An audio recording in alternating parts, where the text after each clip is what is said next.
திருச்சிற்றம்பலம். தென்னாடுடைய சிவனே போற்றி, நாட்டவர்க்கும் ஏகம்பத்துரையந்தாய் போற்றி, காவாய் கனகத்திரளே போற்றி, அருள் தரும் சிவகாம சுந்தரி அம்மையுடனமர் அருள் தரும் ஆனந்தமா கூத்தர் திருவடிகள்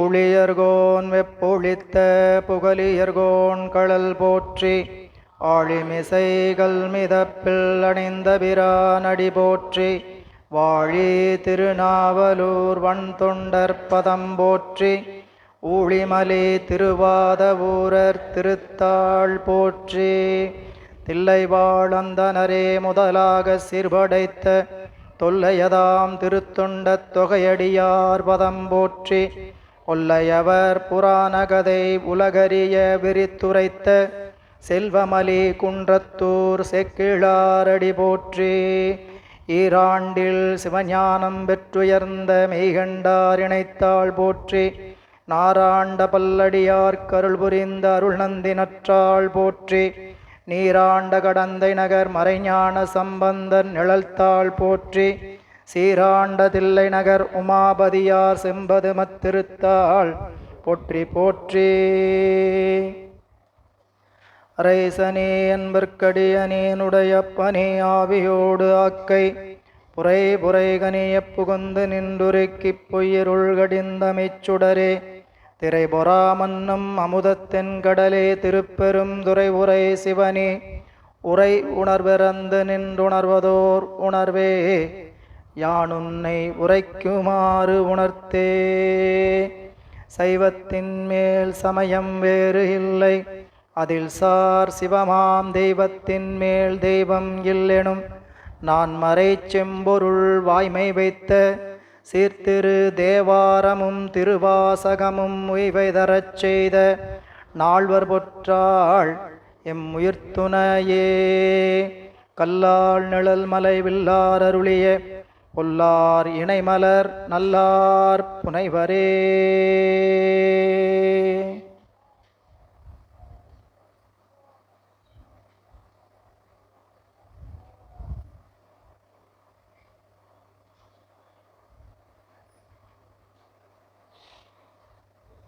திருச்சிற்றம்பலம்.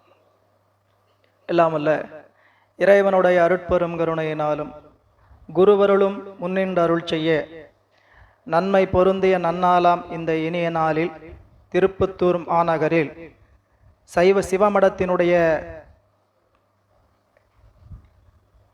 பெரும் கருணையின் காரணமாக பெருமான் அருள் செய்திருக்கக்கூடிய ஆகமங்களையும் வேதங்களையெல்லாம் சாரமாக இருக்கக்கூடிய தொடர்ந்து சிந்தித்து வரக்கூடிய திருமுறை சாத்திரை சிந்தனைகள் நடக்கக்கூடிய இந்த அருமையானதொரு இடத்தில் கோடைகால பயிற்சி வகுப்பு என்கின்ற வகையில் சைவ சித்தாந்த சாத்திரங்களை சிந்திப்பதற்கான கருணையை குருவருளும் திருவருளும் நமக்கு வழங்கி இருக்கின்றது. அந்த வகையில் குருவருளையும் திருவருளையும் மனம் மொழி மெய்களால் வணங்கி இந்த வாய்ப்பை நல்கி இருக்கக்கூடிய எல்லாமல்ல எங்களுடைய ஞானாசிரிய பெருமக்களினுடைய திருவடிகளையும் அருட்குருநாதர் ஐயாவரின் திருவடிகளையும் மனம் மொழி மெய்களால் வணங்கி நாயேனையும் ஒரு பொருளாக கருதி இங்கு ஒரு வாய்ப்பை அளித்திருக்கக்கூடிய சிவமடத்தை சார்ந்திருக்கக்கூடிய அமைப்பாளர் உள்ளிட்ட அனைத்து அன்பர்களின் திருவடிகளுக்கும் இந்த ஞான சிந்தனையை செவிமடுக்கை எழுந்தருளி இருக்கக்கூடிய பல பகுதிகளிலிருந்தும் சிவமடத்தை சார்ந்தும் வந்திருக்கக்கூடிய அத்தனை அன்பர்களின் திருவடி தாமரைகளுக்கும் பணிவான வணக்கங்களை உங்கள் திருவடிகளுக்கு உரித்தாக்கி கொண்டு இன்றைய சிந்தனைக்குள் நாம் செல்லலாம். அன்பர்களே, நாம் தொடர்ந்து சிந்தித்து வரக்கூடிய சைவ சித்தாந்த சாத்திரங்களினுடைய அருமையானதொரு சிந்தனையை இன்றைய 5ஆம் நாளில் உங்களோடு சிறிது நேரம் நானும் உங்களோடு பயணிக்கப் போகின்றேன். இப்போ நாங்கள் சென்ற வகுப்பில் நீங்கள் 4 நாட்கள் இதை தொடர்ந்து கேட்டுக்கொண்டு அமர்ந்திருக்கின்றீர்கள். இந்த சிவமடத்தில் பலகாலம் பணிகள் சித்தாந்தம் திருமுறைகளை சார்ந்து தொடர்ந்து நடந்து கொண்டிருக்கின்றது. உண்மையை சொல்ல வேண்டுமானால் தமிழகத்தில் வேறு எங்கும் சித்தாந்த சாத்திரத்திற்கு இப்படி ஒரு கூட்டம் கிடையாது. 5 நாட்கள் தங்கியிருந்து கேட்கக்கூடிய கூட்டம் தமிழகத்தில் வேறு எங்கும் கிடையாது என்பது நிதர்சனமான உண்மை. இதுல பல பேர் சில இடங்களுக்கு வகுப்புக்கு சென்றிருப்பீர்கள். அதாவது 5 நாள் தங்கி பாடம் கேட்கின்ற வாய்ப்பை நீங்கள் பெற்றிருப்பீர்கள். திருநெல்வேலிக்கு அருகாமையில் விக்கிரமசிங்கபுரத்தில் 15 நாட்கள் கோடைகால வகுப்பு ஆண்டுதோறும் நடக்கின்றது. அங்கு சென்று பயின்று சித்தாந்தத்தை கற்றுக்கொண்டு அதன் மூலமாக இன்று ஆசிரியராக உங்கள் முன்னால் அமர்ந்திருக்கிறோம் என்றால் அந்த வகுப்பு தான் மூல காரணம்.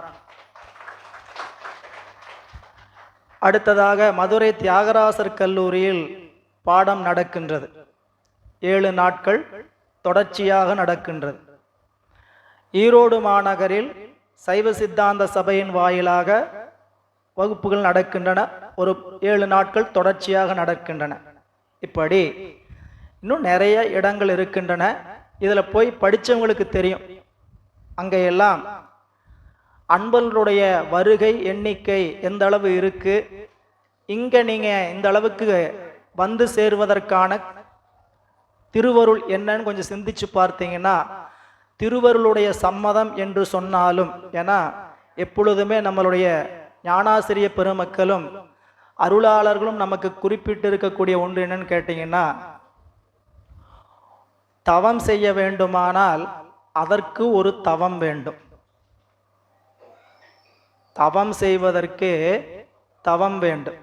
தவமும் தவமுடையார்க்கு, தவமும் தவமுடையார்க்கு என்பது வள்ளுவ நெறி. எனவே நாம் இந்த இடத்துல இந்த பாடநூலை சிந்திக்கணும். இத்தனை வகையான அன்பர்கள் வந்து இங்கே கூட வேண்டுமானால் இந்த இடத்திற்கான தவம் மிக அதிகம்.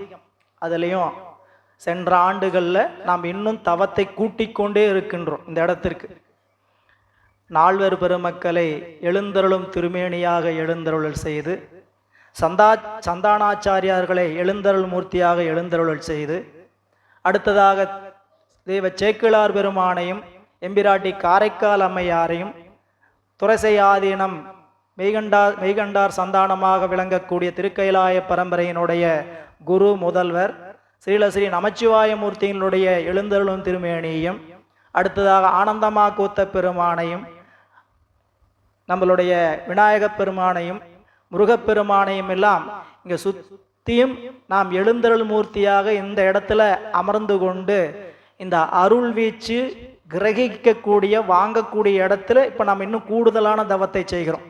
போன ஆண்டு அதற்கு முந்தைய ஆண்டுகளில் நாம் அமர்ந்து செய்த தவம் என்பதை விட இந்த ஆண்டு இந்த இடத்திற்கான தவம் இன்னும் கூடுகிறது. ஏன்னு கேட்டிங்கன்னா, இந்த திருமேனிகள் எல்லாம் இறைவனுடைய திருவருளை ஈர்த்து நமக்கு கொடுக்கின்ற அருமையானதொரு இடங்கள். அப்படிப்பட்ட ஒரு இடத்தை நாம் இங்கே அமைத்து கொண்டதனால் இன்னும் இந்த இடம் நமக்கு தவமுடையதாக ஆகிறது. எனவே அப்படி ஒரு தவத்தை நாம் எல்லாம் பெற்றிருக்கக்கூடிய இந்த அருமையானதொரு வாய்ப்பில் இங்கு இந்த 5ஆம் நாள் இந்த ஞானாமிர்தம் என்கின்ற நூலை சிந்திப்பதற்கு அடியேன் மீது மிக அன்பு கொண்ட அமைப்பாளர் ஐயா அவர்கள் எந்த ஒரு செயலாக இருந்தாலும் அடியனை நினைக்காமல் அவர் செய்வதே இல்லை. அது நாங்கள் பேசுவதும் பழகுவதிலையும் வச்சு சொல்கிறோம். உங்களுக்கு அது எந்த அளவுக்கு தெரிந்திருக்கும் தெரியாது. அவர் எதுவாக இருந்தாலும் ஒரு சிந்தனை எங்களையும் ஒரு ஓரமாக அந்த சிந்தனையால் வைத்திருக்கிறாருங்கிறது தான் ஒரு நினைப்பு. எனவே அந்த வகையில் அதுக்கு நான் தவம் செய்திருக்கிறேன். இந்த அளவில் அதுக்கு தவம் செய்திருக்கின்றோம். ஐயா சொன்னது போல கடந்த ஆண்டுகளில் இங்கே திருமுறை சிந்தனை வகுப்புகளை எடுத்தது ஒரு வாய்ப்பாக அமைந்தது. இதில் பல அன்பர்கள் அடியனுக்கு பரிச்சயமான அன்பர்களாக இருக்கக்கூடும். அடியனுக்கு பரிச்சயம் இல்லாத அன்பர்கள் ஒரு சிலர் தான் இருக்க முடியும். ஏன்னா அதிகபட்சமாக பார்த்தோம்னா திருப்பத்தூர் சிவமடத்தை சார்ந்தவர்களாக இருப்பீர்கள், சரிங்களா? இல்லைன்னா வகுப்புக்கு இப்போ சென்று வந்துக்கூடிய அன்பர்களாக இருப்பீங்க. இப்போது என்னை உங்களுக்கு பரிச்சயமாக இருக்கிறதாங்கிறது நாங்கள் அடுத்தது, சரிங்களா? இப்போ ஞானாசிரி பிறந்தது நேற்றை முன்தினம் வந்துட்டு போனார், சனிக்கிழமை வந்துட்டு போனார், அடுத்தது உங்கள் ஞானாசிரியர் வந்தார். எல்லாருமே பரிச்சயமான முகம் எல்லோருக்கும். ஆனால் நீங்கள் எனக்கு பரிச்சயமான முகம் என்பது பலரும் எனக்கு மிக நெருங்கியவர்கள் என்பதை தெரிந்து கொண்டு ஒரு குடும்பத்தோடு அமர்ந்து உரையாடினால் எப்படி இருக்குமோ அப்படி தான் இந்த வகுப்பை நான் கருதுகிறேன். இது ஒரு வகுப்பாலாம் நான் எதிர்பார்க்கவே இல்லை. எப்பயுமே வகுப்புக்குள்ளே அன்பர்களோடு இணைந்து இருக்கும் பொழுது இது நம்மளுடைய குடும்பம். அதில் சிலது முன்ன பின்னோட வரலாம், சரிங்களா? அதெல்லாம் இருக்கும், சரிங்களா? முன்ன பின்ன என்னன்னு கேட்டிங்கன்னா, மற்ற நம்மளுடைய பெரியவங்கள்லாம் சப்ஜெக்ட் அப்படிங்கிற இடத்துலையே நின்று போவாங்க. நாங்களும் சப்ஜெக்ட் விட்டு வெளியே போக மாட்டோம். இருந்தாலும் சில விஷயங்களை தொட்டு காட்டுவதற்காக செய்திகளை சொல்லுவோம். அந்த வகையில் இந்த 5வது நாள் பாடம் என்பது எப்படி இருக்கும் உங்களுக்கெல்லாங்கிறது கொஞ்சம் நான் 2-3 எடுத்துக்காட்ட சொல்கிறேன். முதல் நிலைப்பாடு கற்றல், கேட்டல், சிந்தித்தல், தெளிதல், இட்டை கூட. இப்போ நீங்கள் 5வது நிலையில் இருக்கிறீங்க. முதல் நாள் கற்று, 2ஆம் நாள் கேட்டு, 3ஆம் நாள் சிந்தித்து, நேற்றைய தினம் தெளிந்து, இன்றைக்கெல்லாம் நிட்டை கூடிட்டு இருக்கிறீங்க. நிட்டை கூடிட்டு இருக்கிறவங்க கிட்ட போய் பாடத்தை சொல்கிறதுனா யோசிச்சு பாருங்கள். எல்லாம் என்ன ஆகிட்டு இருப்போம், சமாதி கூடிட்டு இருக்கக்கூடியவங்க, சரிங்களா? எல்லாம் அப்படியே என்ன ஆகிட்டோம், துரியம் கடந்து துரியாதீத நிலையில் அமர்ந்துட்டு இருக்கோம். போய் இந்த பாடத்தை சொல்ல போகிறோம்னா அது எப்படி இருக்கும்ட்டு ஒரு சிந்தனை நாமளே சிந்திச்சு பார்த்துக்கலாம். இன்னொரு வகையில் சொல்லணும்னா, நாம் அப்படியே ரிவர்ஸ் பாடம் வர்றோம்.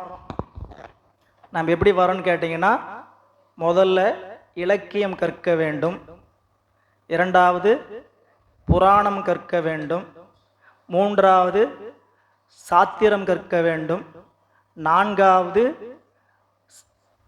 தடைவிடைகளை அறிய வேண்டும், 5வது அனுபவத்தில் கூட வேண்டும். நாம் எப்படி ஆரம்பிச்சிருக்குன்னு யோசிச்சு பாருங்க.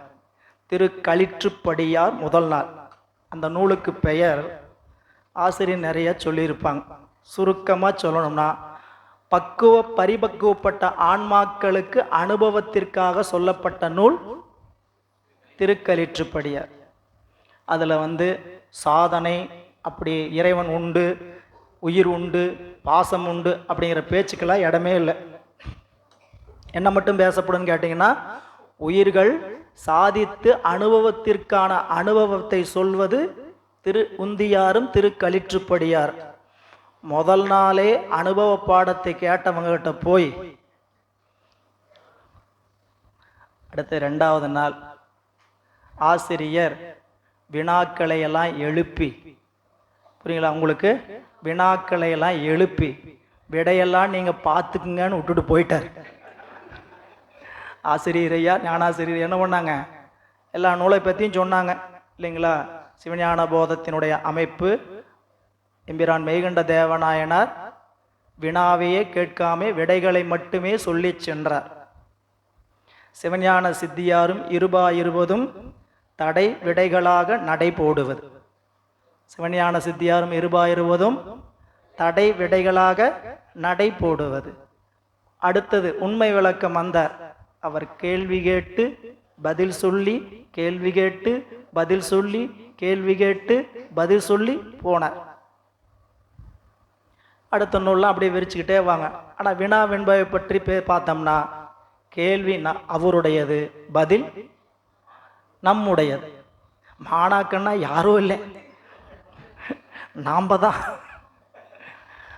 பதில் நம்முடையது. அந்த வகையில் 2வது நாள் விடைகளை நாம் வகுத்து கொள்ள வேண்டுங்கிற வரைக்கும் நம்மளைய கொஞ்சம் அப்படியே தேடி கண்டுபிடிங்க அப்படின்னு என்ன பண்ணிட்டாரு, நம்ம கையில் கொடுத்தாங்க. 3வது நாள் ஆசிரியர் சங்கற்பித்து நிராகரித்தார். சங்கற்பித்து நிராகரித்தார். சங்கற்ப நிராகரணம் சொல்லும் பொழுது எல்லாம் அப்படியே ஜிவ்வுன்னு இருந்திருக்கும் சரிங்களா? ஒரே மாயாவாதத்தை பற்றி சொல்ல ஆரம்பித்தவர் ஒரே மாயாவாதமாக சொல்லிட்டு இருக்கிறாரு அவர் அப்படின்னு சொல்லிட்டு என்ன பண்ணுவான், தலை அப்படியே. அடுத்தது நேற்று கொஞ்சம் அப்படியே புராணம் கேட்டு கதையை கேட்டங்காட்டி அப்படி மேலே ஏறி தலை சுற்றிட்டு இருந்தவங்க பூரா இப்போ என்ன இருப்பீங்க, கொஞ்சம் அப்படியே ஸ்டாண்ட் ஆகி உக்காந்துட்டு இருப்பீங்க. உட்காருவோம், அமைதியாக உட்காருவோம் அப்படின்னு உட்காந்துக்கிட்டு இருப்பீங்க. இன்னைக்கு 5வது நாள் மினண்டு என்ன செய்ய போகிறோன்னு கேட்டிங்கன்னா, ஞானாமிர்தம்னு சொல்லக்கூடிய இந்த ஞான நூல் மிகுந்த அருமையான சுவையுடைய சைவ சித்தாந்த கருத்துக்களை மிகவும் எளிமையாக சொல்லக்கூடிய நூல். ஆனால் இதில் இருக்கக்கூடிய செய்யுள் நடை கடினமானது. இதில் என்ன இடர்பாடு இந்த நூலில் அப்படின்னு கேட்டிங்கன்னா, எளிமையாக நாம எடுத்து பாடம் செய்து கொள்ள முடியாது. ஆசிரியருடைய துணை, உரை என்கின்ற துணை இல்லாமல் இந்த நூலை என்ன பண்ண முடியாதுங்க, பாடம் படித்து அறிந்து கொள்ள முடியாது. அவ்வளவு இலக்கிய சுவை உடையது ஆசிரியர். அந்த வகையில் நமக்கு இந்த நூல் ஞானாமிர்தம் என்று சொல்லக்கூடிய நூல்.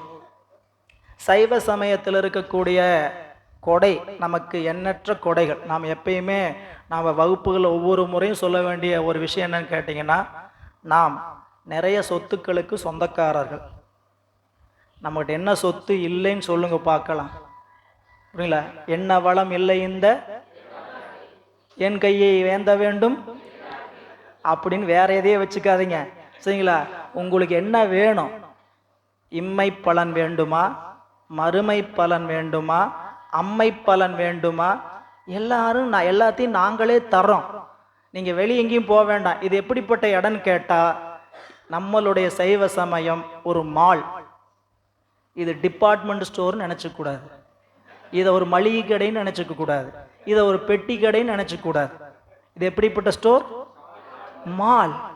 புரியுங்களா? அதனால இது எல்லாம் கிடைக்கும். இங்க கிடைக்காதே இல்லை. மணிவாசக பெருமான் சொல்கிறாரே இல்லை, எல்லாம் தரும் கான். இது எப்படிப்பட்டது? எல்லாம் தரும் கான். பெருந்துறையில் மேய பிரான் எல்லாம் தரும் கான். எல்லாம் தரும்னா இதை தனியா இதை தனியா இதை தனியா கேட்கறக்கு ஒரு தெய்வம் வேண்டுமா நமக்கு? அப்படிப்பட்ட ஒரு கம்பீரமான ராஜாங்க சமயத்துல நாம அமர்ந்துகிட்டு இருக்கிறோம். அப்படி அமர்ந்துட்டு இருக்கிறோன்னே தெரியாம நாம் இன்னும் என்ன பண்ணிட்டு இருக்கிறோன்னு கேட்டீங்கன்னா, அங்கிங்கும் தேடி, புரியுதுங்களா, இளைத்தேன் அப்படின்னு சொல்லி சிவபோக சாரத்தில் சொல்ற மாதிரி இறைவன் திருவடியில தான் நான் இருந்துகிட்டு இருக்கிறேன். ஆனா இறைவன் திருவடியை தேடி நான் அங்கிங்கு அலைந்து இளைத்தேன்பார். ஈசன் அடியில் இருக்கையிலே ஈசன் அடி தேடி இளைத்தேன் அப்படிம்பார். நான் எங்க இருந்துகிட்டு இருக்கிறேன்? சிவபெருமானோட வியாபகத்துல தான் இருந்துகிட்டு இருக்கிறேன். ஆனால் நான் என்ன தேடுறேன்? சிவம் எங்கே எங்கே எங்கேன்னு தேடுகிறேன். சரி, சிவத்தை தேடுவது கூட தேடித்தான் பிடிக்க முடியும் வச்சுக்கங்க. மற்றைய இன்பங்களை எல்லாம் சிவம் தராதுன்னு கருதிக்கிட்டு ஓடுறோம், உலகம்தான் தருன்ட்டு. அந்த மாயா மயக்கத்தை எல்லாம், அந்த அறிவினுடைய அறியாமையெல்லாம் நீக்குவதற்கு நமக்கு அருளாளர்கள் கொடுத்த கொடை எண்ணற்ற நூல்கள். அது சைவ சமயத்துல ஒரு நம்ம குறிப்பிட்ட அளவுக்கு சொல்லணும்னா 12 திருமுறை 14 சாத்திரம் வச்சுக்கலாம். அப்படி வகுத்துட்டு போயிருக்கிறாங்க. 12 திருமுறைகள் 14 சாத்திரங்கள் வகுத்துட்டு போயிருக்கிறாங்க. ஆனால் இது மட்டும்தான் சைவ சமயத்துக்குரிய நூல் என்று கருதக்கூடாது. எல்லாரும் என்ன நினைக்கிறோன்னு கேட்டிங்கன்னா, இதை தாண்டி இருக்கிற நூல்கள்லாம் இந்த நூலுக்குள்ளேயே பிரயாணம் செய்யறதில்ல நாம், அதுதான் முக்கியம், சரிங்களா? இதுக்கு என்ன பண்ணணும்? கூவணும், வாங்க வாங்கன்ட்டு. நம்மளுடைய மணிவாசக பெருமான் காலமுண்டாகவே காதல் செய்துமீன் கருதறிய ஞாலமுண்டானோடு நான்முகன் வானவன் நன்னறிய ஆலமுண்டான் எங்கள் பாண்டிபிரான் தன் அடியவர்கட்கு மூல பண்டாரம் வழங்குகின்றான் வந்து முந்துமினே கூப்பிட்டார். யாரு போனோம்? யாரு போனோம்? கூப்பிட்டு வாங்க திருமுறைகளை கத்துக்குங்கன்னு சொன்னோம்னா, இப்ப நீங்க இங்க உட்காந்துட்டு எத்தனை பேர் கேட்குறோம்? ஒரு 200-300 பேர்னு வச்சுக்குங்க, சரிங்களா? இந்த வகுப்பை, இதே பாடத்தை, சரிங்களா, லைவ்ல கொடுங்க கொடுங்க கொடுங்க, லைவ்ல போடுங்கன்னு சொல்லுவாங்க. நீங்க போய் லைவுக்குள்ள போய் பாருங்க எத்தனை பேர் பார்த்துக்கிட்டு இருப்பாங்கன்ட்டு. 2 பேர் 1 பேர் ஓடிட்டு இருக்கோம். கேட்டா யூடியூப்ல தானே இருக்குது, நான் எப்ப வேணா பார்த்துக்கிறேன். யூடியூப்ல தானே இருக்குது, எப்ப வேணா பார்த்துக்கிறேன். பார்ப்போமான்னு கேட்டனா பார்க்க மாட்டோம். நல்லா தெரிஞ்சுக்குங்க, நேரடியாக நடக்கின்ற வகுப்புக்கும் இணையதளத்தின் வாயிலாக நடக்கின்ற வகுப்புக்கும் நிறைய வேறுபாடு உண்டு. புரியுதுங்களா? முக்கியமாக உணர்வே வேறுபடும். சரிங்களா? இங்கே பாட்டில் ஆசிரியர் பாடம் சொல்லிட்டு இருக்க வேண்டியதான், முடிஞ்சா வீடியோவை ஆன் பண்ணி நேரில் இருக்கிற மாதிரி காமிச்சிக்கிட்டு இருப்போம். நமக்கு ஏதாவது வேலை வந்ததுன்னா டப்புன்னு வீடியோவை ஆன் பண்ணு, ஆடியோவை ஆன் பண்ணு. அங்கே திடீர்னு எங்கேயாவது ஆடியோ ஆன் ஆயிரும். அப்போ தான் அந்த டிவியை ஆன் பண்ணி வைக்க மாட்டேன் நீ எத்தனை தடவை ஏன் அப்படின்னு சொல்லி அங்கே பேசிகிட்டு இருப்பாங்க. ஆன்லைன் வகுப்பு கேட்டுட்டு இருக்கும்போது என்ன அங்கே டிவி ஓடிட்டு இருக்கிறத போட்டு வைக்க மாட்டேன்னு கேட்பாங்க. அப்படின்னு என்னன்னு கேட்டிங்கன்னா, நமக்கு கொடைகள் நிறைய கொடுத்துருக்குறாங்க. இந்த இறைவன் கொடுத்துருக்கிற கொடைக்கு அளவில்லாத கொடை. அதனால சைவ சமயம் சார்ந்து இருக்கக்கூடிய நூல் என்பது, நீங்கள் முக்கியமாக சைவ சமயம் சார்ந்த நூல் கூட சொல்லக்கூடாது. தமிழர்களுக்கு கிடைத்திருக்கக்கூடிய நூல்களுக்கு அளவே இல்லை. இதையெல்லாம் படிக்கிறதுக்கு இந்த பிறப்பு போதாது. சங்க இலக்கியம் தொடங்கி ஒவ்வொன்றையும் அனுபவிச்சு படிக்கணும். நீங்கள் ஒரு திரைப்படத்தில் இருக்கக்கூடிய ஒரு இசைக்கலைஞன் ஒரு பாடலை ஏற்றும் பொழுது எவ்வளவு அனுபவித்து அந்த பாடலை ஏற்றுகிறான், பாடுகிறான். அந்த கதாபாத்திரமாகவே தன்னை கருதி கொண்டு தான் பாடுறான். இல்லாட்டி இந்த பாடல் என்ன ஆகுதுன்னு கேட்டிங்கன்னா வெற்றி பெறாது. ஒரு கதாநாயகன் நடிக்கிறான் படத்தில், அதை தாண்டி ஒரு இசைக்கலைஞன் என்ன பண்ணுறாருங்க, அந்த பாடலை பாடுகிறார். கதாநாயகனுக்கு அந்த என்ன இல்லைங்க, அந்த உணர்வு படத்தில் தயாரிப்பாளர் கொண்டு வந்து கொடுக்குறார். இப்படி நடிக்கணும், இப்படி பண்ணணும் அப்படின்னு அவர் நடத்துறாரு. அதை பாடகருக்கும் சொல்றார். இந்த ரெண்டு பேரும் சரியாக அதை புரிந்து கொண்டு வாங்கி செய்தால் மட்டும்தான் அந்த திரைப்பட பாடலும் அந்த திரைப்படம் என்ன ஆகுதுங்க, வெற்றி அடைகிறது. சரிங்களா? இப்போ நம்ம லட்சணத்துக்கு வந்துடுவோம். புரியுங்களா? திருமுறைகளை நமக்கு கையில் கொடுத்துருக்கிறார். திருமுறைகளை பாடும் பொழுதும் அதை ஓதுகின்ற பொழுதும் நாம் என்ன உணர்வோடு அதை புரிந்து கொண்டு ஓதுகிறோம். திருவருள் நமக்கு எல்லாருக்கும் எவ்வளவு திருவருள் வாய்க்குமோ அதுதான் வாய்க்குங்க, எனக்கு அவ்வளோதாங்க முடியும்னு நாம் நினச்சிக்கலாம். திரைப்பட பாடல் எப்போ திரைப்பட பாடலுக்கே மறுபடியும் போகிறேன்னு நினைக்க வேண்டாம். திரைப்பட பாடல் ஒன்று வருது. சரிங்களா? நீங்கள் எல்லாருமே 90s போங்க. எல்லாருமே பெரும்பாலும் எங்கே நிற்பீங்க, நாங்கள் 90s அப்படிவீங்க. 90s இருக்கிற ஒரு பாட்டை எடுத்து வச்சுக்கிட்டு இன்னைக்கு பாட சொன்னாலும் நீங்கள் என்ன பண்ணுவீங்க, நான் ஏனோ தானா பாடுவேன், ஏனோ தானா பாடுவேன். அப்படியே அந்த பாட்டில் இருக்கிற கேரக்டரே நான் தான் நினச்சிக்கிட்டு தான் நம்ம பாடிட்டு இருப்போம். புரியுங்களா? எம்பிரான் திருஞான சம்பந்தர் முதலாக, எம்பிரான் தெய்வ சேக்கிழார் ஈராக 27 அருளாசிரியர்கள் பெற்ற அனுபவத்தை நம்மால் ஏன் பெற முடியவில்லை என்றால், அவர்கள் எண்ணிய எண்ணத்தை போல இறைவனை நாம் அணுகவில்லை. இறைவனை நாம் என்ன பண்ணலன்னு கேட்டிங்கன்னா, அதை போல சென்று அவர் என்ன பண்ணல, அணுகவில்லை, அனுபவிக்கவில்லை. அவர் என்ன பாடினாரோ அதே அனுபவத்தில் என்னால் பாட முடிஞ்சதுன்னா நிச்சயமாக அந்த உணர்வு வெளிப்படும். அது இசையெல்லாம் அப்புறம், அதோடைய பண் அமைவு இசையெல்லாம் அப்புறம். ஆனால் அந்த உணர்வோடு நான் பாடுகிறேன்னா, ஒரு பாடலை எடுத்து பாடுகிறேனான்னு கேட்டால் பாடுவதற்கு நம்மளால் என்ன பண்ணல, இயலவில்லை, முடியவில்லை. நம்ம அந்த முயற்சியை என்ன பண்ணணும் கேட்டோம்னா இடைவிடாது செய்யணும் ஒவ்வொரு இடத்துலையும். எனவே அந்த வகையில் நமக்கு 12 திருமுறைகள் 14 சாத்திரங்கள் என்று சொல்லக்கூடியது மட்டும்தான் சைவ சமயம் சார்ந்த நூல்கள் என்று நாம் கருதிவிடக்கூடாது. அதை கடந்து எண்ணற்ற தமிழ் நூல்கள், இறை வழிபாடு பக்தி நூல்கள் எண்ணற்றவை உண்டு. நீங்க திருப்புகழ், தாய்மானவர் பாடல், கந்தர் அனுபூதி, கந்தர் அலங்காரம், வேல் வகுப்பு, சேவல் வகுப்பு, எத்தனை நூல். நீங்க பாடல் தோத்திர பாடலை வச்சு பார்த்தீங்கன்னா, தோத்திர பாடலை கடந்து சாத்திர பாடல்களுக்குள்ள சொன்னீங்கன்னா எத்தனை சாத்திரங்கள். நமக்கு 14 சாத்திரத்துக்குள்ள நம்ம ஒரு வரையறை தெரிந்து கொண்டு இருக்கிறோம். அதை தாண்டி துகளறு போதம், இன்று சிந்திக்கக்கூடிய ஞானாமிர்தம், தத்துவ பிரகாசம், சித்தாந்த பிரகாசிகை, நிறைய நூல்கள் இருக்கின்றன. இல்லை, இந்த நூல்களை ஆண்டுக்கு ஒரு முறை கூட நாம் ஓதுவதில்லை. நீங்க யோசிச்சு பாருங்க, நமக்கு சொத்து அதிகமாகி போச்சு, அதனால என்ன பண்ண முடியலன்னு கேட்டா நம்மளால முழுசா அனுபவிக்க முடியல. நிறைய எழுதி வச்சுட்டு போயிட்டாரு பாட்டை என்ன பண்ணி வச்சுட்டு போயிட்டாரு, நிறைய எழுதி வச்சுட்டு போயிட்டாரு. அதனால என்னால் என்ன பண்ண முடியலன்னு கேட்டா முழுசா உட்காந்து அனுபவிக்க முடியல. சரிங்களா? அங்கங்க கொஞ்சம் தான் அனுபவிக்க முடியுது. குறைஞ்சபட்சம் இந்த 12 14 சாத்திரங்களை ஆண்டுக்கு ஒரு முறையாவது நாம் பயணிக்க வேண்டும். நீங்கள் இயல்பாக இதெல்லாம் ஒரு பழக்கமாக வச்சுக்கணும். இயலாத காரியம் ஒன்றும் அல்ல, சரிங்களா? அதுக்கு மேலே அவங்களுக்கு தவம் திருவருள் என்னவோ அது. அந்த வகையில் 14 சாத்திரங்களை பற்றியோ 12 திருமுறைகளை பற்றியோ விரிவாகலாம் உங்களுக்கு சொல்ல வேண்டிய அவசியம் இல்லை. எல்லாம் நீங்கள் ஏற்கனவே ஆசிரியர் பெருந்தகை, ஞானாசிரியர் பெருந்தகை சொன்ன மாதிரி இந்த சைவ சித்தாந்த பயிற்சி வகுப்புக்குள்ள வரணும்னா, அதுவும் இப்படிப்பட்ட நூல்களை கேட்கணும்னா நீங்களே எதையெல்லாம் ஏற்கனவே படிச்சிருக்கணும். வினாவென்ப சொல்லும்போது சொன்னார், வினா மட்டும் கேட்கப்பட்டிருக்குன்னா விடை உனக்கு தெரிய வைக்கிறதுக்கு சாமி என்ன பதில் சொன்னார்?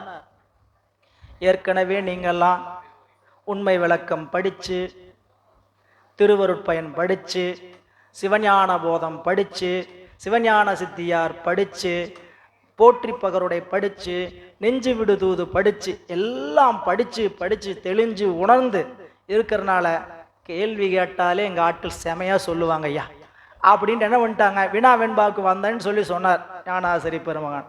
எனவே நாம் சைவ சித்தாந்தத்தை பற்றி விரிந்து, திருமுறைகளை பற்றி விரிந்து பேச வேண்டிய அதை பற்றிய குறிப்பு இப்போ நமக்கு முக்கியம் இல்லை. நாம் எதை பார்க்க போகிறோம் இன்னைக்கு அப்படின்னு கேட்டிங்கன்னா, சைவ சித்தாந்தத்தில் ஒரு நூலாக இருக்கக்கூடிய ஞானாமிர்தம் என்கின்ற ஒரு நூல். இந்த நூல் 14 சாத்திரங்களினுடைய காலத்திற்கு முந்தையதாக தோன்றிய நூல். இதனுடைய நூற்பெயர் ஞானாமிர்தம். இந்த ஞானாமிர்தங்கிற நூல் 12ஆம் நூற்றாண்டை சார்ந்தது.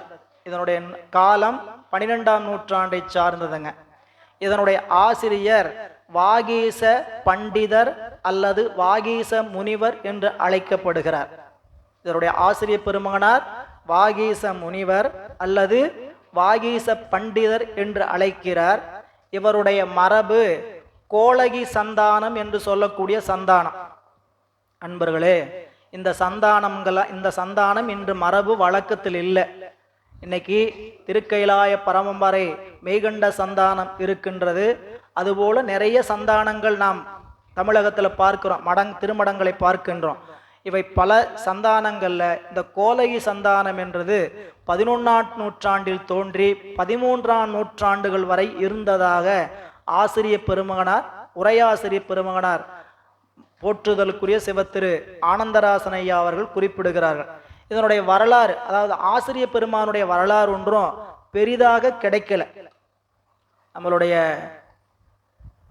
சங்கரப்ப நிராகரணத்தை நமக்கு சொல்லிய பேராசிரியர் பெருமகனார் சொல்லும்போது சொன்னார், ஏன் நமக்கு இவர்களை பற்றிய குறிப்புகள் எல்லாம் கிடைக்கவில்லை என்றால் அதையெல்லாம் அவர்கள் வெளிப்படுத்த வேண்டும் என்று விரும்பவில்லை. இந்த என்ன சொல்லணுமோ அதை சொன்னால் போதும், நம்மை பற்றிய விஷயத்தை பற்றிய அவசியம் தேவையில்லைங்கிறனால நிறைய நூல்களுக்கு பார்த்தீங்கன்னா ஆசிரியர் பெயரே தெரியாது, அதே போல ஆசிரியருடைய வரலாறு தெரியாது. ஆனால் நிச்சயமாக ஒரு நூலை படிக்கின்ற பொழுது அந்த ஆசிரியருடைய வரலாறும் அந்த நூலினுடைய பெருமையும் தெரியாமல் நூலுக்குள் நுழையக்கூடாது. எப்பயுமே அது ஒரு மரபு வச்சிருக்கிறாங்க. இப்போ நம்ம புரிஞ்சுக்கிற மாதிரி வச்சுக்கன்னு வச்சுங்க, வாரத்துக்கு மாதத்துக்கு 10 திரைப்படம் வெளியாகுது. எந்த திரைப்படத்துக்கு போவோம்? எல்லா திரைப்படத்துக்கும் போகிற கூட்டம் ஒரு கூட்டம் இருக்கும். நமக்கு நேரம் கிடைச்சா ஏதோ ஒரு படத்துக்கு போகலான்னு நினைக்கும் போது எதையாவது கொண்டு பூந்துடக்கூடாது. யாரு தயாரிப்பாளர், யாரு நடிகர், தரமா இருக்கும் போய் பார்க்கலாம் அப்படி நினைக்க மாட்டோமா? அதுபோல ஆசிரியர்கள் அந்த நூலை பெருமையும் ஆசிரியனுடைய பெருமையும் தெரிஞ்சாதான் நூலின்குள்ள இருக்கக்கூடிய செய்திகளை உள்ள வாங்க முடியும் என்பது ஒரு மரபு. எனவே இந்த ஞானாமிர்தம் என்று சொல்லக்கூடிய இந்த நூலினுடைய ஆசிரியர் மிகுந்த இலக்கிய புலமை உடையவர், சித்தாந்த புலமை உடையவர், வடமொழி புலமை உடையவர். இவருடைய இலக்கிய புலமையை பற்றி உள்ளுக்குள்ளே போய் நாம் நிறைய பார்க்க போகிறோம். சரிங்களா? இன்னைக்கு நம்மளுக்கு இருக்கக்கூடிய கால அவகாசம் எவ்வளவுன்னு தெரியல. சரிங்களா? இந்த நூலை எதுக்கு முன்னாடி வச்சேன்னு கேட்டிங்கன்னா, இந்த நூலுக்குள்ள இருக்கிற விஷயத்தை பற்றி தான் நம்ம பேச போகிறோம். அப்படின்னா இது எவ்வளவு நேரம் பேசறதுக்கு முடியும் நீங்களே பார்த்துக்குங்க. அதை உங்களுக்கு சுருக்கி சில பாடல்களை மட்டும் தேர்ந்தெடுத்து உங்களிடத்துல கொடுக்கப்பட்டிருக்கிறது. அந்த வகையில் இவருடைய மரபு கோலகி சந்தானம் என்பது வாழ்ந்த இடம் சென்னை திருவொற்றியூர். இவர் வாழ்ந்த இடம் சென்னை திருவொற்றியூர். இவருடைய ஞானாசிரியருடைய திருநாமம் குருநாதர் பரமானந்த முனிவர் என்று சொல்லக்கூடிய தீட்சாநாமத்தை உடையவர். அவருடைய இயற்பெயர் அருள்மொழி தேவர். அவருடைய இயற்பெயர் அருள்மொழி தேவர். இந்த அருள்மொழி தேவர்ங்கிற பெயர் அமைந்திருப்பது உங்களுக்கு எல்லாத்துக்கும் தெரிந்திருக்கக்கூடிய ஒரு பெயர் தான். எம்பிரான் தேவ சேக்கிழார் பெருமானுடைய திருநாமம். அடுத்ததாக எம்பிரான் ராஜராஜ சோழனுடைய ஒரு பெயரும் கூட. எனவே அந்த வகையில் அந்த ஞானாசிரியருடைய குருநாதர், அதாவது வாகீச முனிவருடைய குருநாதராக அமைந்தவர் பரமானந்த குரு என்று சொல்லக்கூடிய பரமானந்த முனிவர். அவர் கோடலம்பாக்கம் என்று சொல்லக்கூடிய, இன்னைக்கு கோடம்பாக்கம் சொல்றோம் இல்லைங்களா, அந்த கோடம்பாக்கம் சொல்லக்கூடிய இடத்துக்கு இடம் பேரு கோடலம்பாகை. அந்த கோடலம்பாகையில் வாழ்ந்தவர். அங்கு கோலகி சந்தானத்தினுடைய கிளை மடத்தில் இருந்து அருளாட்சி புரிந்து வந்தார். இவரை அடைந்து நம்மளுடைய ஞானாசிரிய பெருமகனாராகிய வாகீச முனிவர் அருள் பெற்று தன்னுடைய ஆசிரியனுடைய திருவடியில் அடங்கி நின்று இந்த நூலை தந்திருக்கிறார். அந்த வகையில நூல் அருளிய இடம், இந்த ஞான அமிர்தங்கிற நூலை அவர் எங்கிருந்து செய்தார்னு கேட்டீங்கன்னா திருவாலீச்சரம் கிளைமடம், கோலகி சந்தானத்தினுடைய கிளைமடம் திருவாலீச்சுரம் சொல்லக்கூடியது. இந்த நிறைய பேர் திருநெல்வேலியில் இருக்கக்கூடியவர்களுக்கு இந்த இடம் தெரியும். திருநெல்வேலி 15 நாள் வகுப்புக்கு சென்றவர்களுக்கு இந்த திருத்தலத்துக்கு ஒரு நாள் தலையாத்திரை கூட்டிட்டு போவாங்க. இந்த 15 நாள்ல ஒரு நாள் அரை நேரம் தலையாத்திரைங்கிற முறை வச்சிருப்பாங்க அன்பர்களுக்கு. அந்த வகையில ஒரு 4-5 அருமையான பழமையான கோயிலை காமிப்பாங்க. அதுல திருவாலீச்சரம் என்று சொல்லக்கூடிய ஒரு திருக்கோயிலும் உண்டு. அது கோலகி சந்தானத்தினுடைய கிளைமடமாக இருக்கக்கூடிய இடம். அந்த இடத்திலிருந்து இவர் அந்த நூலை அருளி செய்தார் என்று குறிப்பை தருகிறார். இந்த நூலினுடைய அமைப்புங்கிற முறையில பார்த்தீங்கன்னா நாம் நூலுக்குள்ள போகலாம். இந்த நூலினுடைய அமைப்பு எப்படிப்பட்டது? இந்த நூலினுடைய அமைப்பு எப்படிப்பட்டது? ஏன்னா நீங்க எளிமையா படிக்கிற மாதிரி நூல்கள் இருக்கு, கடினமா படிக்கிற நூல்களும் உண்டு.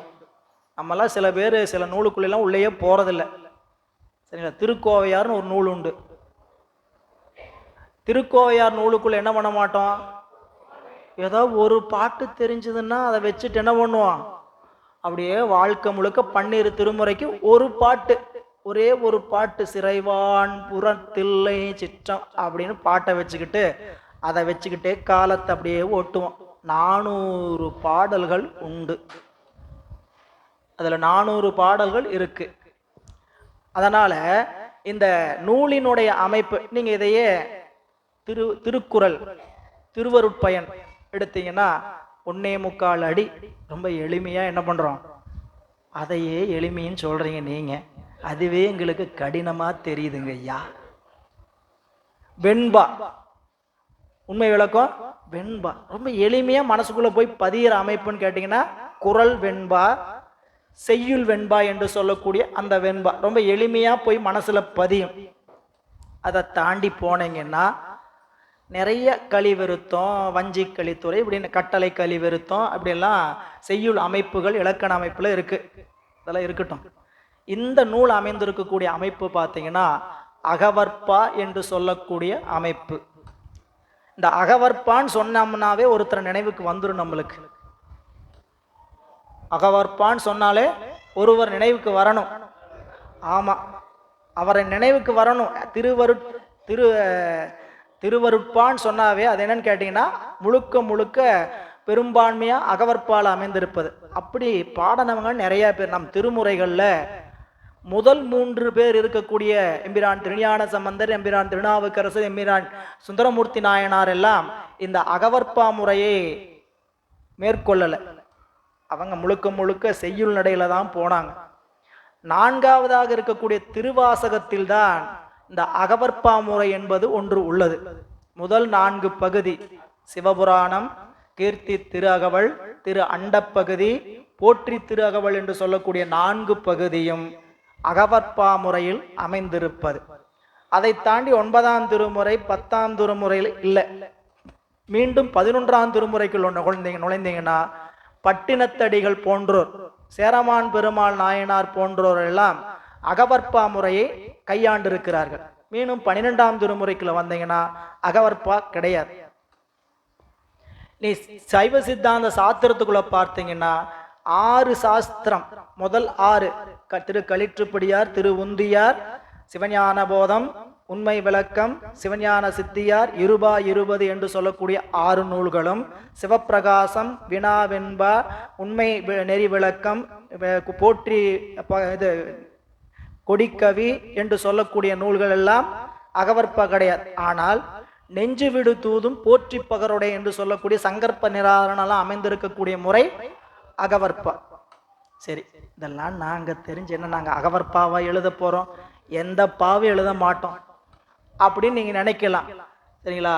இந்த நூலை படிக்கணும்னா இந்த நூலினுடைய முறை கடினமா இருந்ததுன்னா அது என்ன பண்ணணும்னு கேட்டீங்கன்னா, எப்படி வகுத்து கொண்டு படிக்க வேண்டும் என்ற ஒரு அமைப்பு இருக்கிறது. நூலை படிக்கிறதுக்கான ஒரு முறை. இப்ப நீங்க திருவாசகத்துல சிவபுராணத்தை யாராவது மனப்பாடம் பண்ணணுமா? உட்காந்து மனப்பாடம் பண்ணணுங்க யாராவது இருக்கிறீங்களா? எங்கேயோ பிரதோஷத்துக்கு போனோம், 4 பேர் கேட்டோம், பாடணும், என்னாச்சு? வந்துருச்சு. இல்லை, அது அகவற்பாதான். ஆனா படிக்கிற முறையில நம்ம பாடி பாடி பழகாதனால என்ன ஆயிடுச்சு? உள்ளே சென்று பதிகிறது. அது அமைப்பு முறை.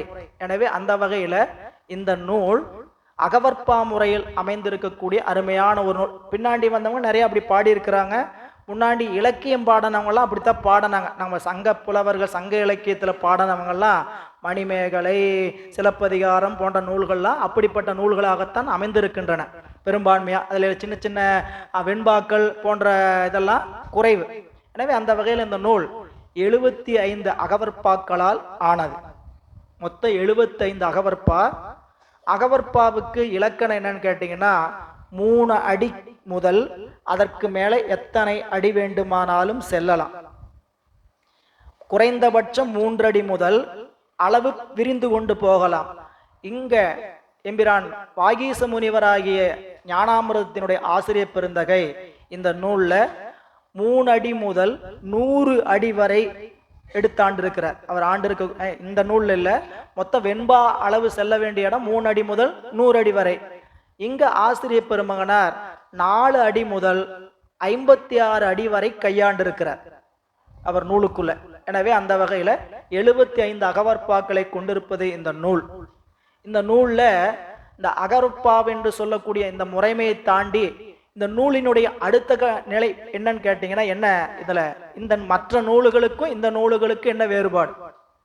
நம்ம ஐயா சொல்லும் போது சொன்னாங்க, நம்ம ஐயான்னு சொன்னா நீங்க யாரை தெரிஞ்சுக்கணும்? ஆமா, ஞானாசிரியர் தான் தெரிஞ்சுக்கணும். சரிங்களா? அப்ப அவர் சொல்லும்போது சொன்னாங்க, ஒவ்வொரு நூலும் ஒவ்வொரு தனித்தன்மை உடையது. 14 சாத்திரமுமே எதை சொல்கிறதுன்னு கேட்டா என்ன சொல்லிடலாம் சுருக்கமா? அவ்வளவுதான், பதி பசு பாசம், அவ்வளவுதான் அது சொல்லக்கூடிய விஷயம். ஆனா அதை நமக்கு சொல்லிய விதம், கொடுத்த விதம், பரிமாறிய விதம் வேற வேற. இதை சொல்லணும்னா எப்படி சொல்லணுங்க? பிரசன்டேஷன். தமிழ்ல சொல்லணும்னா எப்படி பிரசன்டேஷன் பண்ணியிருக்கிறாங்கன்னு பார்க்கணும். அந்த நூலை நமக்கு வழங்கிய முறை ஏன்னு கேட்டீங்கன்னா, பதிபசு பாசத்தை பத்தி தாங்கயா பேச போறோம். ஆனாலும் என்னன்னு கேட்டீங்கன்னா, எனக்கு என்னமோ எப்படி படிச்சாலும் உண்மை விளக்கம் போல வேற எதுவுமே புரியலைங்க அப்படின்னு சொல்லுவோம். என்ன காரணம் கேட்டீங்கன்னா, கொடுக்கப்பட்ட முறை. ஒருத்தருக்கு ஜிலேபி நல்லா பிடிக்கும், ஒருத்தருக்கு மைசூர் பாக்கு நல்லா பிடிக்கும், ஒருத்தருக்கு குலோப் ஜாமுன் நல்லா பிடிக்கும். மொத்தத்தில் எல்லாமே இனிப்பு தான். உங்களுக்கு ஜிலேபி கொடுத்து சாப்பிடலைன்னா என்ன பண்ண முடியும்? அடுத்து என்ன பண்ணோம்? உங்களுக்கு எதை கொடுத்தா சாப்பிடுவீங்களோ அதை கொண்டு வந்து நீட்டணும். அதனால நம்ம அருளாளர்கள் என்ன பண்ணான்னு கேட்டீங்கன்னா, இவங்களுக்கு எப்படியாவது இந்த இனிப்பு என்ன பண்ணி ஆகணும்? ஊட்டியே ஆகணும். ஊட்டும் வினை இருந்தால் உண்ணானை உன் பதத்தை ஊட்டி பிடித்து புசுப்பிக்கும். ஊட்டும் வினை இருந்தால் உண்ணானை உன் பதத்தை ஊட்டி பிடித்து புசுப்பிக்கும். கேட்டு திரியாதே வந்து தில்லை தெய்வமே என்று என்று எரியாதே நெஞ்சே இரு. கொடுக்கணும்னு முடிவு பண்ணிட்டாருன்னு வச்சுக்கங்க, நீங்க எங்க இருந்தீங்கன்னாலும் அப்படி பிடிச்சி திறக்க வச்சு அப்படி கொடுத்துட்டு போயிடுவார். வாயை நான் திறக்கவே மாட்டேன்னு சொன்னீங்கனாலும் பிடிச்சி கடவாயை இழுத்து என்ன பண்ணிடுவாரு, உள்ள இன்சர்ட் பண்ணிடுவாரு. வேணும் வேணும் ஆணு வாயை பொழந்து காத்துக்கிட்டு இருந்தாலும் வராதுயா, வராதது வராதுயா இல்லைங்களா. எனவே இறைவன் அப்படி அருட்தன்மை காரணமாக என்ன பண்றான்னு கேட்டீங்கன்னா, நமக்கு இந்த சாஸ்திரங்களை கொண்டு வந்து நமக்கிட்ட எப்படியாவது சேர்த்தணும், நமக்கு மெய்ஞானத்தை கொண்டு வந்து தத்துவ ஞானத்தை விளங்க வைக்கணும். அதனால என்ன பண்ணாருன்னு கேட்டீங்கன்னா, திரு உந்தியார் முதல் சங்கற்புர நிராகரணம் வரைக்கும் எப்படியாவது சிவபெருமானுடைய பெருமையை தெரிஞ்சுக்கும், ஆன்மாக்களுடைய இழிவு நிலையை தெரிஞ்சுக்கும். சிவபெருமானுடைய பெருமையை தெரிந்து கொள், ஆன்மாக்களுடைய இழிவு நிலையை தெரிந்து கொள். அப்படி இருக்கக்கூடிய நீ உயர்ந்திருக்கக்கூடிய அவனை அடைவது எப்படின்னு வழிகாட்டியது சாஸ்திரம். அப்படி ஒவ்வொரு நூலுக்கும் ஒரு அமைப்பு இருக்கு. அதுக்குள்ளெல்லாம் நம்ம போகல. நீங்க சிவஞான சித்தியார் படிச்சீங்கன்னா அதுல என்ன அனுபவிக்கலாம், ஒவ்வொன்றையும் பார்த்துக்கிட்டே வாங்க. ஞானாமிர்தம் எப்படி அமைந்திருக்குன்னு கேட்டீங்கன்னா, இப்ப பெரும்பான்மையா நம்ம நூல்கள்ல எப்படி அமைந்திருக்குன்னு கேட்டீங்கன்னா, பதி பசு பாசம் என்று சொல்லக்கூடிய முப்பொருள்களை வரிசையாக வைத்திருப்பார்கள்.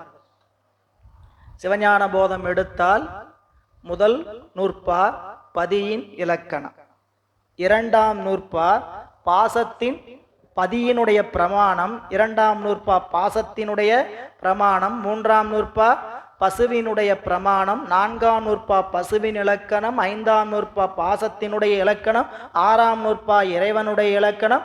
அதுக்கு மேல இருக்கட்டும் பதி பசு பாசம் இல்ல. நீ அடுத்து தாண்டி சிவஞான சித்தியார் வந்தா அது அதனுடைய விரிநூல்.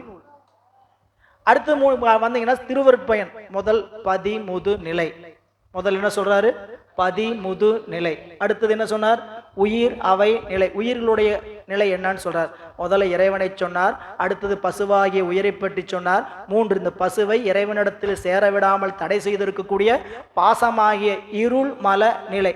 இந்த இருளிலிருந்து இந்த உயிர் இறைவனை அடைய வேண்டுமானால் அதற்கு துணை செய்யக்கூடிய பொருள் அருள். அது நான்காவது அதிகாரம், அருள் அது நிலை. அந்த அருள் நம்மிடத்தில் எப்படி வரும் என்றால், நம்மை போல ஒரு குருமாதன் ஒரு மானுட சட்டை தாங்கி வரும். அது ஐந்தாவது நிலை, அது அருள் உரு நிலை. அந்த அருள் உருவாகிய குரு நமக்கு என்ன செய்வார், அறியும் நெறியை தருவார். இது ஆறாவது அதிகாரம். அறியின் நெறியின் வாயிலாக உயிர் எதை அடையும், விளக்கம் அடையும். அது ஏழாவது அதிகாரம். உயிர் விளக்கம் அடைந்தால் என்ன நடக்கும், உயிருக்கு இன்பம் கிடைக்கும். அந்த இன்பத்தை பற்றியது எட்டாவது நிலை, இன்புறு நிலை. இன்புறு நிலையை பெற்ற ஆன்மா மீண்டும் பின்னால் சென்று உலக பார்வையை பார்க்காமல் இருக்க என்ன செய்ய வேண்டும், சாதனையை செய்ய வேண்டும். அந்த சாதனைக்கான பொருள் ஐந்தெழுத்து. அந்த ஐந்தெழுத்தினுடைய சிறப்பை சொல்வது ஒன்பதாவது அதிகாரம், ஐந்தெழுத்து அருள்நிலை. அந்த ஐந்தெழுத்து அருளின் வாயிலாக சாதனை நிற்கக்கூடியவர்களுடைய சிறப்பை பற்றி சொல்வது பத்தாவது அதிகாரம், அணைந்தோர் தன்மை என்பது. அப்படியே பதி பசு பாசம் ஒரு வரிசை வச்சிருக்கிறார். இப்படியேதான் எல்லா நூலையும் பெரும்பான்மை பார்க்கலாம். நாம் உண்மை விளக்கெடுத்தா அந்த நூல்ல நிலத்திலிருந்து மேலே கூட்டிட்டு போவார். நேரா பதியை பத்தியோ பாசத்தை பசுவை பத்தியோ சொல்லலை. எடுத்தோன்னே எதை சொல்றாருங்க, முதல்ல நமக்கு உலகத்துல அனுபவமா இருக்கிறது எது, மண். அந்த மண் தத்துவத்திலிருந்து கூட்டிட்டு போறார். அதனால என்ன பண்ணாரு, அந்த மண் தத்துவங்களாக இருக்கக்கூடிய ஆறாறு தத்துவம் ஏது, ஆணவம் ஏது, அன்றேதான் மாறா வினையேது, மற்றவற்றின் வேறாக நான் ஏது, நீ ஏது, நாதன் நடமேது, அஞ்செழுத்து தான் ஏது, தேசிகனே சாற்று. ஐயா கேள்விவாது மனப்பாடம் பண்ணி வைங்கய்யா.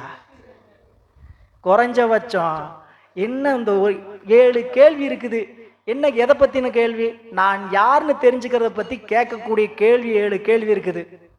மாயைனா என்னங்க, ஆணவம்னா என்னங்க, கண்மம்னா என்ன, உயிர்னா என்ன, உயிருக்கு உதவி செய்யக்கூடிய குருநாதன்னா யாரு, அந்த குருநாதன் மூலம் அறியக்கூடிய நடம்னா என்ன, இதையெல்லாம் கேள்வியாவது தெரிந்து கொள்வதற்கு பாருங்க. இந்த 7 கேள்வி மனப்பாடம் பண்ணி சொல்லுங்கன்னா சொல்லுவீங்களா? 7 கேள்வி பாட்டு ஒன்று வச்சிருக்கிறார் வெண்பால. அதை மனப்பாடம் பண்ணி சொல்லுங்கன்னு சொல்லுவோமான்னு கேட்டால் மாற்றி மாற்றி சொல்லுவோம். நடனத்தை பற்றி சொன்னாருங்க, அஞ்சலத்தை பற்றி சொன்னாருங்க, உயிரை பற்றி சொன்னாருங்க, தத்துவத்தை பற்றி சொன்னாருங்கட்டு அதையும் யோசிச்சு யோசிச்சு சொல்லிகிட்டு இருப்போம். ஆனால் ஒரு பாட்டு வெண்பா வச்சுட்டாரு. ஆறாறு தத்துவம் ஏது, ஆணவம் ஏது, அன்றேதான் மாறா வினை ஏது, மற்றவற்றின் வேறாக நான் ஏது, நீ ஏது, நாதன் நடமேது, அஞ்செழுத்து தான் ஏது, தேசிகனே சாற்று. 7 கேள்வி கேட்டா டப்புன்னு பாடலை வச்சு என்ன பண்ணிடலாம் சொல்லு. 27 அருளாசிரி பெருமக்களை பத்தி சொல்லுங்கன்னா சொல்லுவோமா? திருமுறை பாடியவர்கள் 27 பேரு.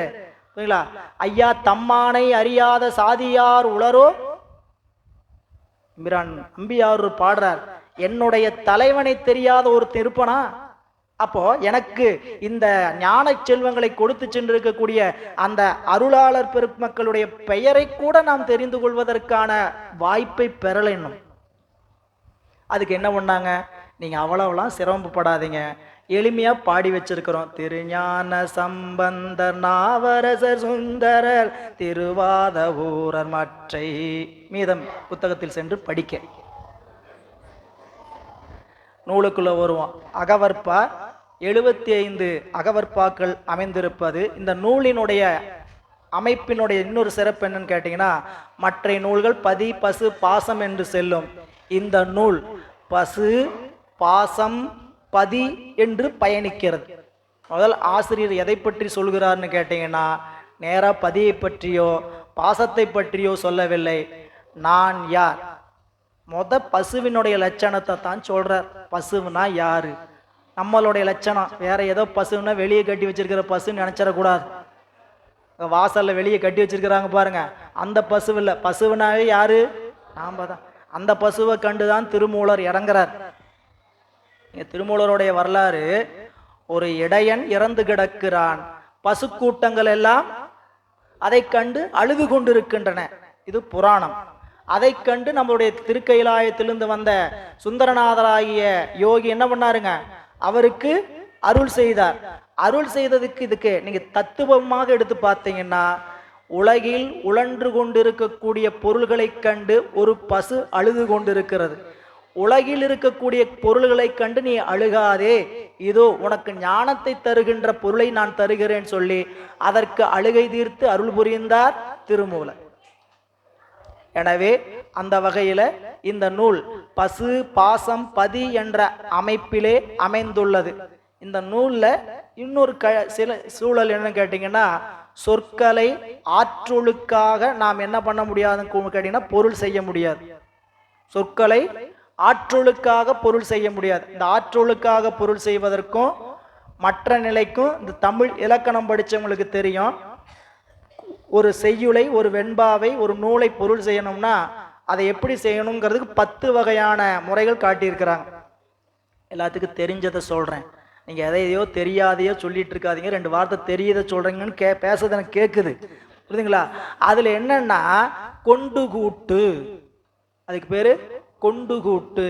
இந்த செய்யலை படிச்சிங்கன்னா அப்படியே நேரடியாக ஒரு செயலை பொருள் செய்யலாம். ஒரு சில செயலை என்ன பண்ணலான்னு கேட்டிங்கன்னா நேரடியாக பொருள் செய்யலாம். அந்த சில செய்யுல மாற்றி வார்த்தைகளை போட்டாதான் என்ன பண்ண முடியும்னு கேட்டீங்கன்னா பொருள் செய்ய முடியும். அந்த ஆசிரியர் நுட்பத்தின் காரணமாகவும் செய்யுளினுடைய அமைப்பின் காரணமாக அப்படி செய்திருப்பார்.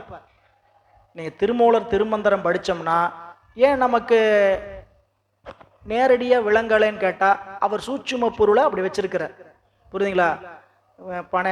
பாகக்காய் விதைச்சேன், வெள்ளரி விதைஞ்சிச்சு. பாவக்காய் வச்சா வெள்ளரி வளர்ந்துச்சா? எப்படியா? நூலுக்குள்ள போய் அவரை என்ன சொல்றான்னு அங்க போய் இந்த ஞானத்துல நமக்கு காட்டியிருக்கிறார் திருமூல தேவநாயனார். எனவே அந்த வகையில இங்க இவருடைய நூல் எப்படி இருக்குன்னு கேட்டீங்கன்னா, ஆற்றொழுக்காக பொருள் செய்ய இயலாது, கொண்டு கூட்டி தான் பொருள் செய்ய முடியும்.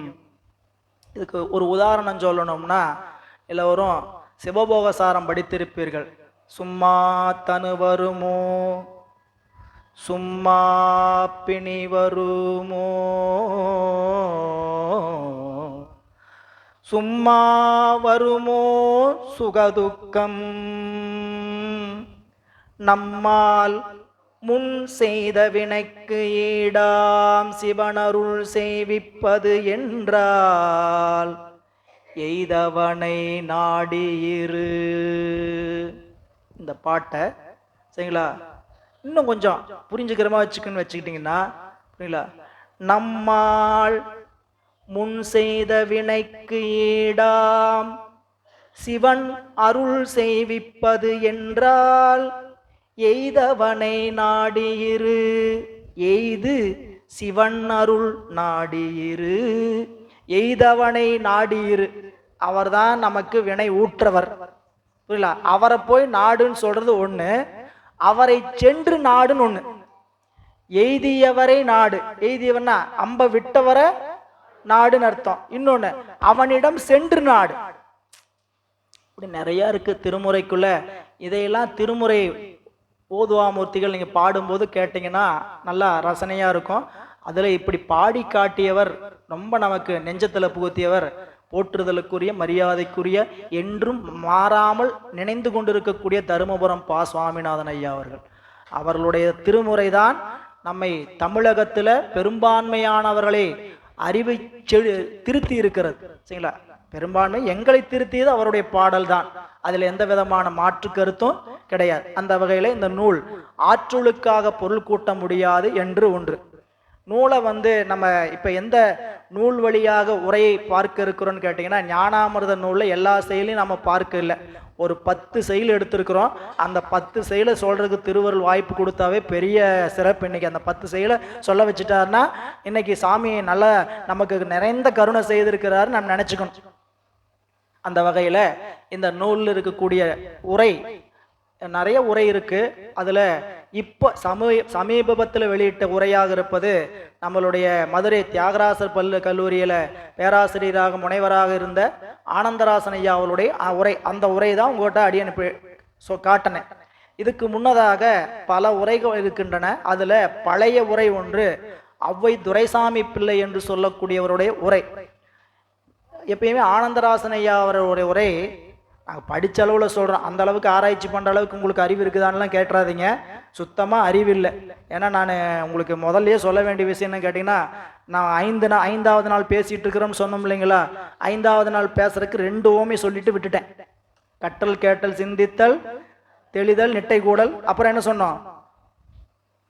என்ன சொன்னாங்க? மறந்துடுவீங்கயா எனக்கு. அப்படி நாங்கள் மறந்துடுவங்கனால தான் தைரியமாக பேசுகிறோம். புரியுங்களா? முதல் நாள் படித்தது அனுபவ நூல், 2வது நாள் படித்தது தடைவிடை நூல், 3வது நாள் படித்த நூல் நம்மளுடைய ஆராய்ச்சி நூல், 4வது நாள் படித்த நூல் புராண நூல், 5வது நாள் படிக்கக்கூடிய நூல் இலக்கியத்தோடு சேர்ந்த சாத்திர நூல் சொல்லி சொன்னோம். சரிங்களா? அவங்க அப்படி பேசினவங்க எல்லாமே மிகுந்த அறிவை உடையவர்கள். அவங்க முன்னாடி நம்ம அறிவுங்கிறது ரொம்ப கம்மின்னு கூட சொல்லக்கூடாது, டம்மி. புரியுங்களா? அவங்கெல்லாம் அறிவுல மம்மி. அதனால நான் அவங்க முன்னாடி பம்மி விம்மி ஒதுங்கி நிக்கணும். 5 நாளைக்கு வச்சு 5 நாளைக்காக சொல்றேன். புரியுங்களா? அவங்கெல்லாம் அறிவுல உயர்ந்தவர்கள் மம்மி. அவங்க முன்னாடி கம்மி டம்மி, நாங்க பின்னாடி பம்மி விம்மி போயிடணும். அப்படிதான் நம்மளோட நிலைப்பாடு இருக்குதுன்ட்டு சொல்லணும். அதனால அன்பர்கள், இந்த நூலை நாம் அவர்களுடைய உரை வாயிலாக சிந்திக்கக்கூடிய காரணத்தினால அவர்களுடைய திருவடிகளை நான் மீண்டும் ஒரு முறை மனமொழி மேகலால் வணங்கி, இந்த நூல் ஒரு பொது நூல். இந்த நூலினுடைய அமைப்பு என்னன்னு கேட்டீங்கன்னா, இது ஒரு பொது நூல். இதை வாங்கிக்கிங்க. சைவ சித்தாந்தம் படிக்கக்கூடிய அனைவருக்கும் பொது சிறப்பு என்பது என்னவென்று தெரியும். நீங்கெல்லாம் படிச்சிருப்பீங்க. அதனால அதை விரிக்க விரும்பல. பொது அதிகாரம், சிறப்பு அதிகாரம் என்பவற்றை பற்றிலாம் நாம் பார்த்திருப்போம். இந்த நூல் பொது நூலாக அமைந்திருப்பது ஒருவேளை நான் எந்த உரையாசிரியர் பெருமக்கள் யாருமே இந்த ஆராய்ச்சிக்குள்ளெல்லாம் போய் இந்த நூலினுடைய செய்தியெல்லாம் ஆராய்ச்சி பண்ணல. நம்மளுக்கு அருமையான ஒரு நூல்னு சொல்லியிருக்கிறாங்க. ஒருவேளை பொதுவை பற்றி பேசுவதனால தான் இது சைவ சித்தாந்த சாஸ்திர நூல்களில் இடம்பெறாமல் போயிருக்குமோ என்பது ஒரு சிந்தனை. ஏன் 14 சாத்திரங்கள்ல இந்த நூல் இடம்பெறல? நமக்குள்ள ஒரு கேள்வி இருக்கும். சரிங்களா? எல்லாருக்குமே ஏன் திருத்தொண்ட தொகையில மாணிக்க வாசகர் வரல, 63 நாயன்மார்ல ஏன் மாணிக்க வாசகர் வரல அப்படின்னு எல்லாருக்கும் ஆதங்கம் இருக்குமா இருக்காதா? அதெல்லாம் திருவருள் உணர்த்தியது என்னவோ அதை செய்திருக்கிறாரு. நம்மளுடைய தவக்குறை எப்பயும் நம்ம ஐயா சொல்றதுன்னு கேட்டீங்கன்னா, நம்முடைய தவக்குறையே மாணிக்க வாசக பெருமான் நமக்கு திருத்தொண்ட தொகையில் அமையாததற்கான காரணம் அப்படின்னு சொல்லி முடிச்சிருவாங்க. எனவே அந்த வகையில பார்த்தீங்கன்னா 14 சாத்திரங்களாகிய அந்த நூல்களில் ஏன் ஞானாமிர்தம் இடம்பெறவில்லை என்று ஒரு சிந்தனையை எழுப்புவோமானால் அதற்கு ஒரு காரணம் எதுவாக இருக்கும் என்றால், இந்த நூல் பொது நூலாக உயிர்கள், அதாவது மனித பிறப்பெடுத்து சாதனையில் முற்படக்கூடிய உயிர்கள் அடிப்படையில் படிக்க வேண்டிய நூலாக இருப்பது இந்த நூல். நீங்கள் சிவஞான போதம் படித்து எல்லாம் நம்ம கேட்டிருக்கிறோம். சிவஞான சித்தி எல்லா நூலுமே அமைப்பு எப்படி இருக்குன்னு கேட்டிங்கன்னா, முதல்ல முப்பொருளினுடைய பிரமாணத்தை சொல்லி அந்த முப்பொருளினுடைய இலக்கணத்தை பிறகு சொல்லி இந்த இலக்கணத்தின் வாயிலாக அறிந்து கொள்ள வேண்டிய பொருளாக இருக்கக்கூடிய இறைவனை சாதனை எப்படி செய்வது என்று சொல்லி அந்த சாதனையை செய்வதனால் என்ன பயன் விளையும் என்று சொல்லக்கூடிய நூலாகத்தான் பெரும்பான்மை நூல்கள். எந்த நூல் எடுத்தீங்கனாலும் உயிர்னா என்ன, கடவுள்னா என்ன, வினை பாசம் என்று சொல்லக்கூடியது என்ன, அதனுடைய இலக்கணம் என்ன, அது இருக்கா இல்லையா எல்லாம் பார்த்துட்டு உயிர் சாதனை செய்து இறைவனுடைய அருளை பெறுவதற்கான பயனாகிய முடிந்த முடிவாகிய முத்திப்பேற்றை சொல்வதுதான் சாத்திர நூல்களில் அமைந்திருக்கக்கூடிய அமைப்பு. ஆனால் இந்த நூல்ல அப்படிப்பட்ட ஒரு அமைப்பு அமைக்கப்படவில்லை. ஞானாசிரியர் என்ன கருதி இருக்கக்கூடும் கேட்டீங்கன்னா, மாணவ செல்வங்கள் முதல்ல அடிப்படையான கருத்துக்களை முதல் அறிந்து கொள்ளட்டும். பசுவை பற்றியும் பாசத்தை பற்றியும் பதியை பற்றியும் சொல்ல வந்த ஆசிரியர் பசுவினுடைய இருப்பு இருக்கிறது, பசுவினுடைய இலக்கணம் இருக்கிறது, பதியினுடைய இருப்பு இருக்கிறது, பதியினுடைய இலக்கணம் இருக்கிறது, பாசத்தினுடைய இருப்பு இருக்கிறது, பாசத்தினுடைய இலக்கணம் இருக்கு என்று சொல்லிய ஆசிரியர் எதை சொல்லுங்க, இந்த சொல்லியிருக்கிறாரு இலைமறை காய்மறையாக சொல்லியிருக்கிறார். அதனால இந்த நூல் சைவ சித்தாந்த சாத்திரம் மெய்கண்ட சாத்திரங்களில் இடம்பெறாமல் போயிருக்கலாம். இது நம்ம சிற்றறிவு கொண்டு துணிவது. இதுதான் முடிவு நினைச்சு கூடாது.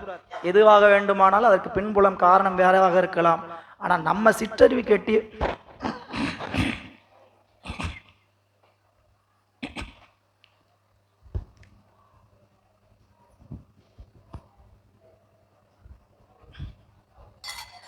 அந்த வகையில பார்த்தீங்கன்னா இது ஒரு பொது நூலாக அமைந்திருப்பது பதியினுடைய பசுவினுடைய பாசத்தினுடைய செய்திகளை அடிப்படை செய்திகளை பதிவு செய்கின்றது.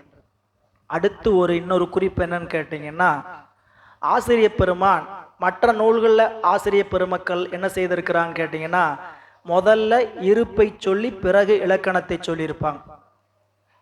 இந்த நூல்ல இலக்கணத்தை சொல்லி இருப்பை சொல்லியிருக்கிறார். நீங்க சிவஞான போதத்துக்கு உரையாக விளங்கக்கூடியது 2 நூல். எத்தனை நூல் இருக்குது, நீங்க 2 நூல் சொல்றீங்களேன்னு கேட்கலாம். உரை நூல்னா சிவஞான போதத்துக்கு வழி உரை நூல்னா சிற்றுரையும் பேருரை மட்டும்தான். பிறகு நிறைய பேர் எழுதியிருக்கிறாங்க. ஆனால் நம் மாதவ சிவஞான முனிவர் செய்திருக்கக்கூடிய சிற்றுரையும் பேருரையும் தான் சிவஞான போதத்தினுடைய ஆராய்ச்சி நூலாக அமைந்திருப்பது. அந்த சிவஞான போத சிற்றுரையில சொல்லும்போது சொல்லுவார், ஒரு பொருளை பற்றி அறிந்து கொள்ள வேண்டுமானால் அதனுடைய இருப்பும் இலக்கணமும் உத்தேசத்தையும் அறிய வேண்டும். இப்போ ஒரு பொருள் இருக்குதுன்ட்டு உடனே எப்படி தெரிஞ்சுக்கணும், கண்டு தெரிந்து கொள்ளணும், பார்த்து காட்சியினால, இல்லாட்டினா அனுபவிச்சு தெரிஞ்சுக்கணும். சரிங்களா? இப்ப இதுக்குள்ள என்ன வச்சிருக்கிறாங்கன்னு எனக்கு தெரியாது, ஏன்னா மூடி வேற வச்சிருக்கிறாங்க. கவனிங்க, இதுக்குள்ள என்ன இருக்குதுன்னு, ஆனா இதுக்குள்ள ஏதோ குடிக்கிறதுக்கு கொடுத்துருக்குறாங்கன்னு தெரியுது. அது தண்ணியா இருக்கலாம், வெந்நீரா இருக்கலாம், டீயா இருக்கலாம், காஃபியா இருக்கலாம். இந்த பொருளை நான் துணிய வேண்டும்னா என்ன பண்ணணும், இதை எடுத்து கொஞ்சம் குடிச்சு பார்க்கணும். காப்பி வச்சிருக்கிறாங்க, டீ தான், டீயவே காப்பி மாதிரி கொடுத்துருக்குறாங்க. அன்பர்களே, தேநீர் இடைவேளை விடணுமா?